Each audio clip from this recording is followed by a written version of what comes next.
dia udah profesional dan akhirnya sekarang ya udah dia pemilihan sekolahnya, pemilihan tempat dia kuliahnya nanti juga harus disesuaikan dengan hobi dan juga mungkin akan menjadi salah satu karir dia juga gitu.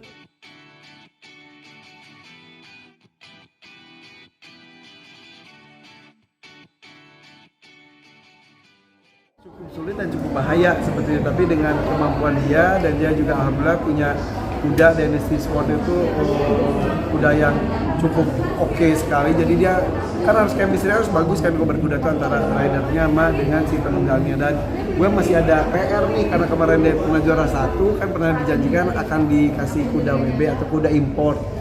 Jadi ya udah sekarang tuh lagi cari-cari kuda import, antara kuda import yang sudah ada di Indonesia atau rencananya sih pengen cari langsung ke Eropanya, karena kalau beli kuda itu harus dicobain, nggak bisa. Kalau mobil itu kan ada test drive-nya, tapi bisa juga nggak tanpa test drive juga kan, kalau mobil itu bisa langsung beli gitu. Nah kalau kuda itu karena makhluk hidup harus ada chemistry-nya, jadi untuk mencari kuda WB sesuai dengan yang gue janjikan ke Aisyah ya harus dicoba. Kalau mau yang di luar berarti Aisyahnya harus gue bawa ke luar. Rencananya sih tahun ini tuh gue sama keluarga juga mau liburan ke Eropa rencananya, tapi karena anak kembar gue kan masuk ke pondok pesantren dan nggak bisa seenaknya libur gitu, jadi bisa batal bisa enggak, tapi kalau janji pada Aisyah untuk memberikan kudanya harus dipenuhi. Irfan kan salah satu yang suka hewan gitu ya, banyak hewan di rumah. Apakah itu jadi perkenalan untuk anak-anak juga? Jadi ya sebetulnya ya gue tuh salah satu kenapa gue suka berkuda selain sunnah juga itu adalah salah satu kegiatan gue. Jadi beberapa kegiatan bisa lakukan dalam satu waktu. Gue berinteraksi dengan hewannya dapat, gue berinteraksi dengan anak-anak juga gue dapat, kemudian olahraganya juga dapat. Jadi ya udah.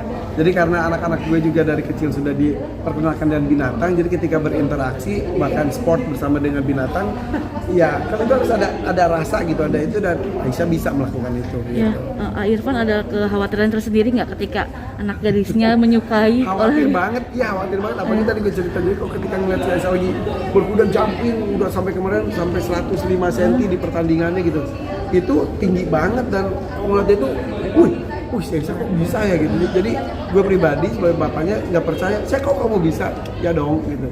Jadi dibalik dia lembut, tomboynya luar biasa gitu. Jadi khawatir ya karena itu tuh kalau cedera, kalau terlempar, jatuh dari kuda itu kemarin aja temannya dia ada yang kakinya kena apa gitu, ada yang tangannya ada yang nggak bisa jalan, perlu perawatan. Tapi ya salah satunya adalah tingkat keamanannya harus perhatikan, kayak pakai helm. Terus Aisyah tuh selalu kalau pas tanding tuh pakai jas, terus udah gitu pakai rompi pelindung juga kayak gitu, sepatu khusus dan lainnya, ya pasti ada itunya lah tingkat keamanannya. Tapi ya tetap namanya juga jatuh, pagi kudanya juga kuda-kuda tinggi, serem banget. So far alhamdulillah Aisyah beberapa kali jatuh, tapi jatuhnya masih jatuh aman gitu. Irfan, maaf, untuk Irfan tahu potensi seorang anak Irfan ini suka dengan kuda itu ketika umur berapa? Jadi sebetulnya semua diperkenalkan dengan semua kegiatan memanah, berenang, berkuda, pencak silat dan lain-lain. Nah, tapi kan ketertarikan anak itu beda-beda tuh. Jadi Aisyah tuh udah dari 5 tahun lalu udah diperkenalkan ke kuda semua anak-anak gue, sampai kita tuh satu anak punya satu kuda pernah, karena mereka jadi pada nggak suka, ini kita tukar kudanya gitu. Dan yang serius baru Aisyah, dan seriusnya juga baru September tahun lalu, jadi belum 1 tahun, tapi alhamdulillah prestasinya sudah lumayan banyak lah. Senang banget gitu. Jadi kalau misal di itu tuh ya kalau sering kelihatan itu udah ada beberapa nama yang selalu naik podium, dapat medali gitu. Ya salah satunya adalah Aisyah. Jadi kalau gitu, wah Pak, anak lu keren. Ya, senang aja. Apakah ada harapan untuk Aisyah bisa jadi atlet? Bukan harapan lagi, tampaknya ini sudah akan diprediksi akan menjadi atlet. Jadi nanti akan jadi atlet nasional untuk PON juga mungkin gitu. Jadi sekarang udah ada pembicaranya ke arah sana, jadi dia udah profesional dan akhirnya sekarang ya udah dia pemilihan sekolahnya, pemilihan tempat dia kuliahnya nanti juga harus disesuaikan dengan hobi dan juga mungkin akan menjadi salah satu karir dia juga gitu.